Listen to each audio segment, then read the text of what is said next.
بسم الله الرحمن الرحیم. ګران مینوالو السلام علیکم. دا موږ سره زموږ ورور عمران صاحب ناست دی.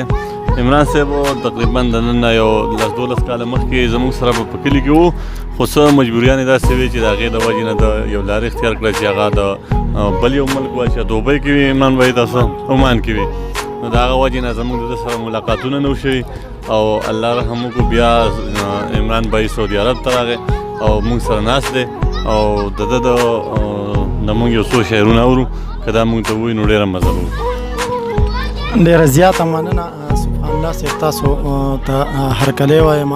میر بهادر جانان صاحب هم ډېره زیاته مننه کوم چې دغه پروګرام یې را جوړ کړو، موږ له پکې وخت راکړو. ډېره زیاته مننه. بلال صاحب راسه ناست دی، ده ته سلامونه وایو. خپلو مینهوالو ته هم ډېر زیات سلامونه، مینه، احترامات. هیله لرم چې روغ به یې جوړ به یې، ژوند ته به تازه د ژوند نه به خوندونه اخلئ. بهر هېواد دی، پردي ملک یو سعودي عرب کې ژوند کوو، دغه څه ټوټه پوټه شعرونه لیکو، وایو خپل ټیم پې پاس کوو.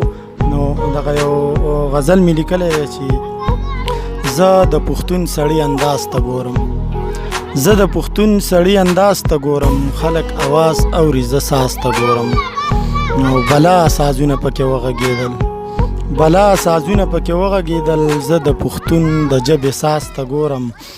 او دغه مسافرو ته دغه څو شعرونه ډالۍ چې دا او چې اقامه راپسې ختمه شي نو، چې اقامه راپسې ختمه شي نو بیا د کپیل د خولې جواب ته ګورم.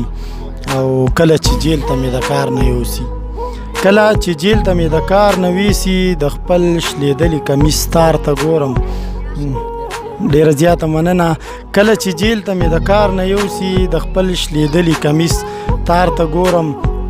مونږ پښتانه یو ښه غوسه راځي، خو مونږ پښتانه یو ښه غوسه راځي، خو د خپل نهر بچي اواز ته ګورم.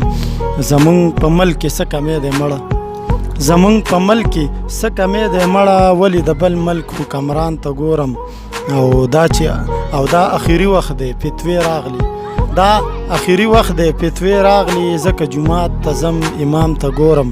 او اخري شعر دی پکې چې عمران ساده یم شرمېږم تېنه، عمران ساده یم شرمېږم تېنه، چې ورسکینم نو اسمان ته ګورم. ډېره زیاته مننه.